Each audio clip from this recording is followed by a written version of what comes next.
নমস্কার বন্ধুরা, কেমন আছেন সবাই? মাদার শানশান কুকিং চ্যানেলে সবাইকে স্বাগত জানাই। আজকে আমি আবার একটা নতুন দারুণ রেসিপি নিয়ে এসেছি, সেটা হলো তিল চিচিঙ্গা। এই তিল চিচিঙ্গাটা খুব গরম ভাত দিয়ে খুব দারুণ লাগে খেতে। তো ভিডিওটি প্লিজ দয়া করে প্রথম থেকে শেষ পর্যন্ত দেখবেন। চিচিঙ্গাটা বানাবো, মধ্যে এরকম সাইজের আমি চিচিঙ্গা নিয়েছি। এক বাটি তিলকে আমি পেস্ট করে রেখেছি। আলু নিয়েছি, একটু বড় বড় ডুমো ডুমো করে কেটে নিয়েছি।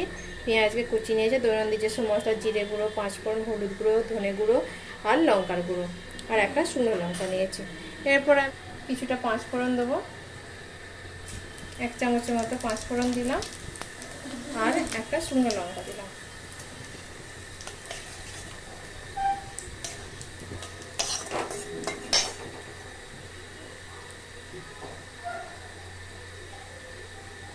এরপর আমি আমার ফোড়নটা ভালো করে ভাজা হয়ে গেছে। চিচিঙ্গাগুলো যে কেটে রেখেছি, এই চিচিঙ্গাগুলোকে আমি দিয়ে দেবো।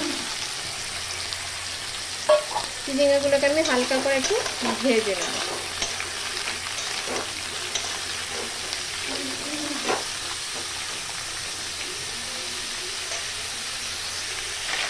চিচিঙ্গাটা আমার হালকা করে ভাজা হয়ে গেছে।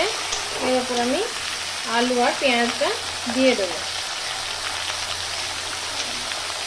আলু আর পেঁয়াজটা দিয়েও আমি ভালো করে একটু ভাজবো। আলু আর পেঁয়াজ আমি এর মধ্যে দিয়ে দিলাম।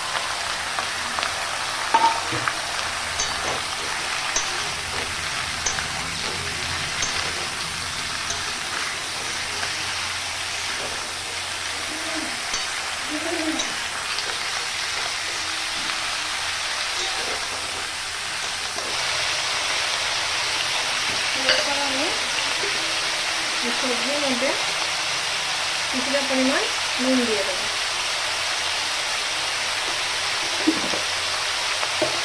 এটাকে ভালো করে এবার আমি একটু ভেজে নেবো প্রথমে।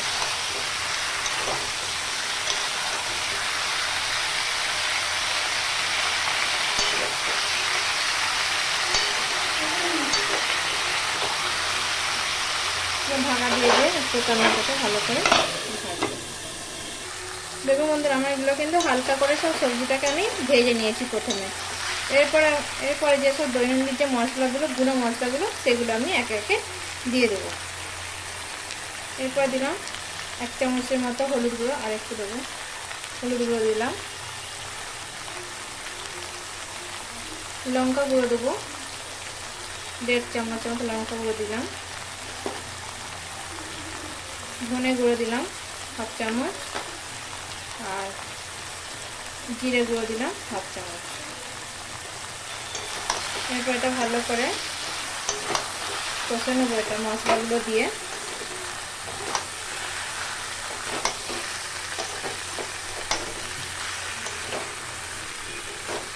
ভালো করে একটু কষিয়ে নেবো এটা প্রথমে।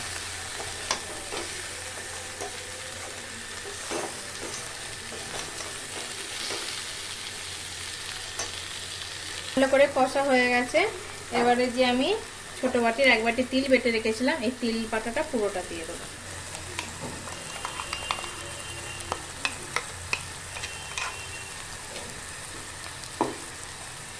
এটাই তিল বাটা যত বেশি হবে তত এটা খেতে ভালো লাগবে।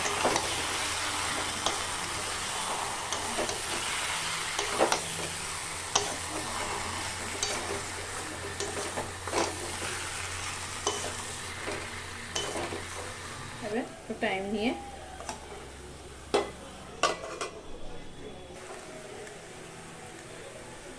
এটা ধীরে ধীরে এটাকে নিয়ে ভাজতে হবে আস্তে আস্তে।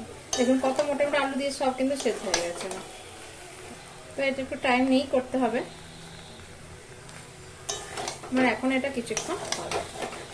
আমি এটা একদম সিমে দিয়ে, নাহলে বেশি জোরে দিলে এটা পুড়ে যাবে, ঢাকা দিয়ে দিয়ে এটাকে আমি তৈরি করছি। এই দেখুন বন্ধুরা, কত সুন্দর আমার তিল চিচিঙ্গাটা তৈরি হচ্ছে। তৈরি হয়েই এসেছে, আর বেশিক্ষণ লাগবে না। এটাকে ধীরে ধীরে কম আছে, এটাকে আমি ঢাকা দিয়ে দিয়ে পরপর ভেজে নিচ্ছি।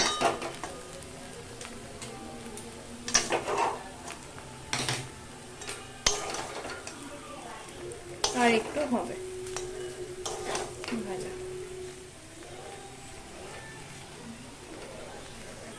এই দেখুন বন্ধুরা, আমার তিল চিচিঙ্গাটা একদম রেডি হয়ে গেছে। এবার আমি নামিয়ে দেবো। দেখুন কতটা ঝরঝরে হয়েছে।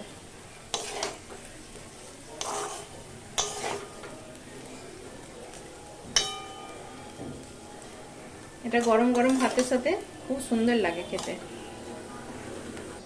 এই দেখুন বন্ধুরা, কত সুন্দর আমার তিল চিচিঙ্গাটা তৈরি হয়ে গেছে। যদি আমার এই রেসিপিটা ভালো লেগে থাকে তাহলে একটা লাইক, একটা শেয়ার এবং আমার চ্যানেলটিকে সাবস্ক্রাইব করে দেবেন। ধন্যবাদ।